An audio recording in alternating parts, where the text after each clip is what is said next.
सैयद अहमद बिन मुत्तकी ख़ान, जिन्हें तारीख़ सर सैयद अहमद ख़ान के नाम से जानती है। आप 19वीं सदी के एक अजीम स्कॉलर, फ़लसफ़ी और माहिर तालीम थे। आपके आबाओ अजदाद के मुग़लिया सल्तनत और मुग़ल दरबार के साथ बहुत मजबूत ताल्लुकात थे।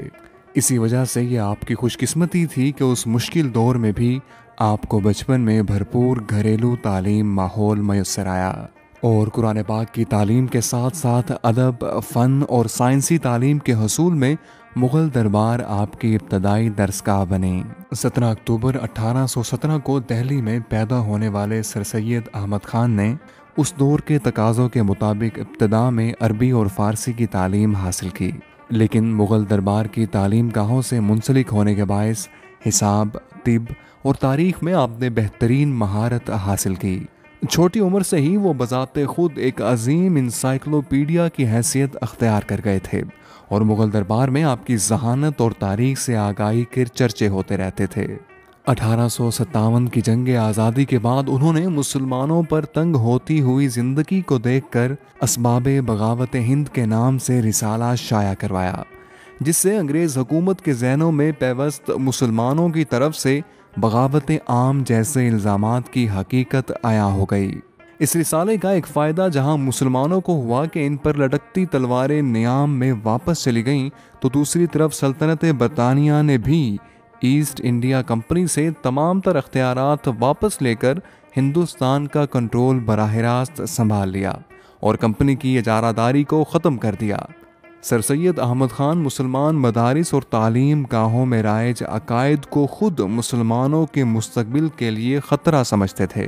यही वजह थी कि सर सैयद अहमद ख़ान ने मगरबी साइंसी तालीम की बुनियाद रखी और जदीद स्कूल्स के साथ जरायद का इजरा किया।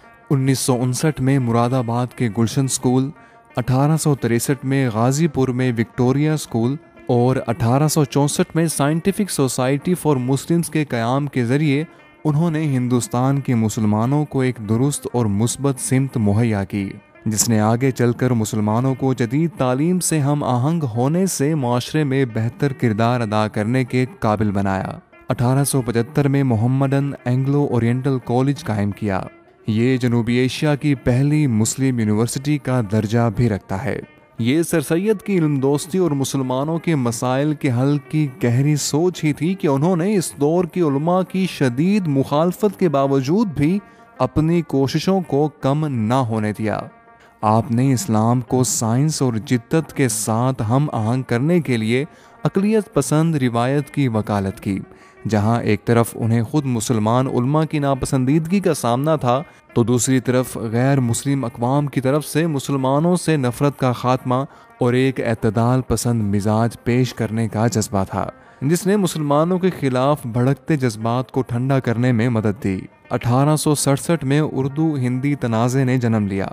हिंदुओं का मुतालबा था कि दफातर और तालीमी इदारों से उर्दू और फ़ारसी को ख़त्म किया जाए, क्योंकि इनका रस्मुल ख़त कुरान और अरबी से माखज़ है। यही वो मौका था जब सर सैयद भांप गए कि अब ज़्यादा अरसे तक मुसलमान और हिंदुओं का एक कौम के तौर पर रहना मुश्किल है।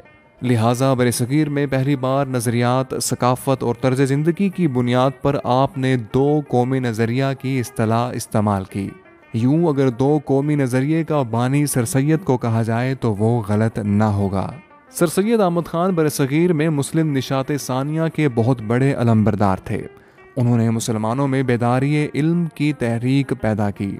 आप ज़बरदस्त मुफ़क्किर, बुलंद ख़याल मुसन्निफ़ और जलीलुल क़द्र मुस्लिह कौम थे।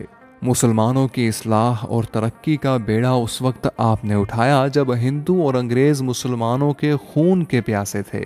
मुसलमानों को तोपों से उड़ाया जा रहा था, उन्हें सूली पर लटकाया जा रहा था, उनकी जायदादें जब्त हो रही थीं और मुआश के रास्ते उन पर बंद किए जा रहे थे।